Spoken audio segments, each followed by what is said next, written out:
झारखंड के राज्यपाल संतोष गंगवार ने प्रधानमंत्री नरेंद्र मोदी से की मुलाकात। झारखंड के राज्यपाल संतोष गंगवार ने 10 नवंबर को नई दिल्ली में प्रधानमंत्री नरेंद्र मोदी के शिष्टाचार भेंट की। यह मुलाकात काफी महत्वपूर्ण मानी जा रही है क्योंकि हाल के दिनों में ही राज्य और केंद्र सरकार के बीच कई प्रशासनिक और विकास से जुड़े मुद्दे चर्चा हो रहे हैं। सूत्रों के अनुसार राज्यपाल ने झारखंड के मौजूदा हालात की जानकारी दी है। बैठक के दौरान उन्होंने राज्य में चल रही केंद्र प्रायोजित योजनाएं जैसे प्रधानमंत्री आवास योजना, जल जीवन मिशन और आयुष्मान भारत की प्रगति पर भी चर्चा की। इसके अलावा राज्यपाल ने प्रधानमंत्री को राज्य के आदिवासी बहुल इलाकों में शिक्षा, स्वास्थ्य और सड़क विकास को लेकर उठाए जा रहे कदमों से अवगत कराया। राज्यपाल गंगवार ने केंद्र सरकार से यह भी आग्रह किया है कि झारखंड के पिछड़े जिलों को विशेष सहायता मिले ताकि वहां के युवाओं को रोजगार और प्रशिक्षण के अवसर मिल सके। प्रधानमंत्री मोदी ने इस दौरान झारखंड के विकास के लिए हर संभव मदद का भरोसा दिया है और कहा है कि केंद्र और राज्य मिलकर काम करेंगे तो परिणाम और भी बेहतर होगा।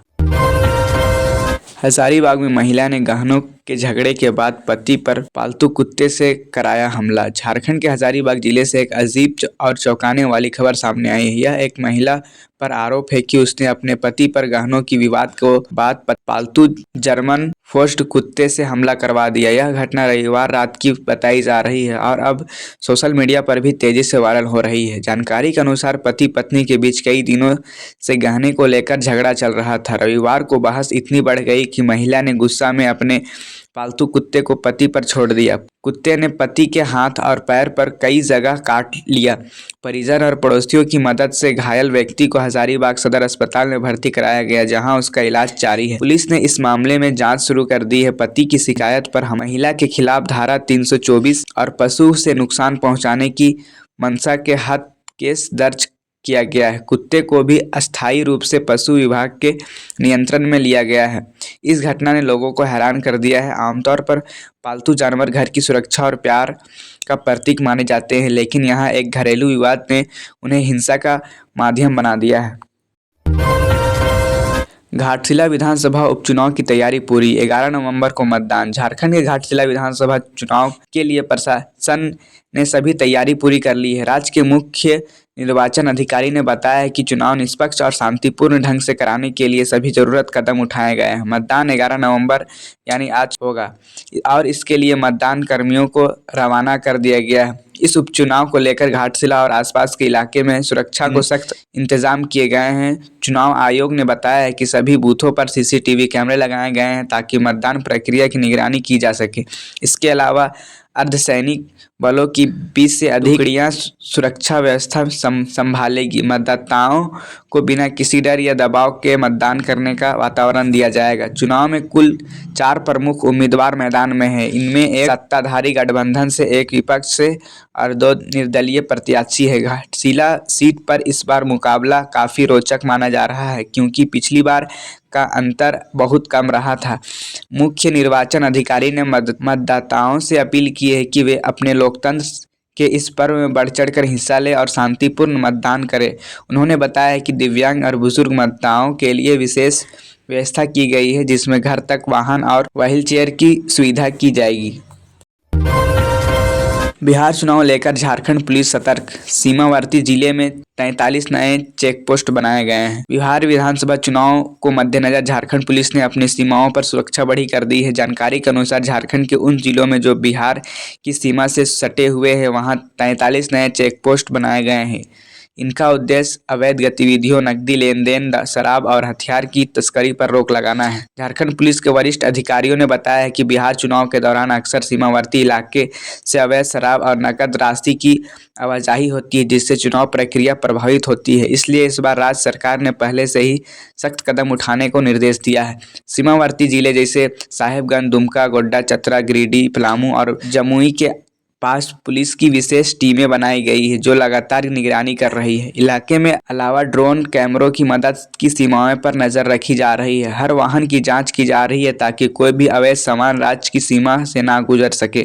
पुलिस अधिकारियों ने बताया कि यह कदम न केवल बिहार चुनाव के दौरान कानून व्यवस्था बनाए रखने के लिए है, बल्कि दोनों राज्य के बीच समान मजबूती करने के लिए भी अहम है। उन्होंने कहा है कि किसी भी संदिग्ध गतिविधि पर तुरंत कार्रवाई की जाएगी। झारखंड हाईकोर्ट ने नगर निकाय चुनाव पर राज्य निर्वाचन आयोग से मांगा स्पष्टीकरण। झारखंड में लंबे समय से नगर निकाय चुनाव टलते आ रहे हैं, जिस पर अब झारखंड हाईकोर्ट ने सख्त रुख अपनाया है। कोर्ट ने राज्य निर्वाचन आयोग से पूछा है कि अब तक चुनाव की तारीखें क्यों घोषित नहीं की गई है और इसमें देरी का कारण क्या है। हाईकोर्ट की यह टिप्पणी उस जनहित याचिका पर आई जिनमें कहा गया था कि राज्य सरकार और चुनाव आयोग जानबूझकर चुनाव नहीं कर रहे हैं, जिससे स्थानीय निकायों की कार्यप्रणाली प्रभावित हो रही है। अदालत ने इस मामले में राज्य निर्वाचन आयोग से 2 सप्ताह के भीतर स्वीकृत रिपोर्ट मांगी है।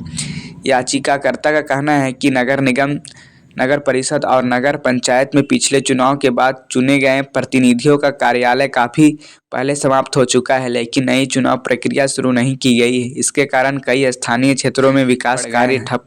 राज्य सरकार ने कोर्ट को बताया है कि जनगणना और मतदाता सूची के अद्यतन की प्रक्रिया के कारण देरी हो रही है। हालांकि कोर्ट ने कहा है कि लोकतंत्र से जड़ें मजबूत तभी होगी जब समय पर चुनाव हो। झारखंड कांग्रेस का बड़ा अभियान, वोट चोर गद्दी छोड़ पर 16 लाख लोगों के हस्ताक्षर। झारखंड के कांग्रेस पार्टी ने एक बड़ा राजनीतिक अभियान शुरू किया है, जिनका नाम है वोट चोर गद्दी छोड़। इस अभियान के तहत कांग्रेस ने राज्यभर में जनता से समर्थन जुटाने का कार्य किया है। अब तक लगभग 16 लाख लोगों का हस्ताक्षर एकत्र किए गए हैं।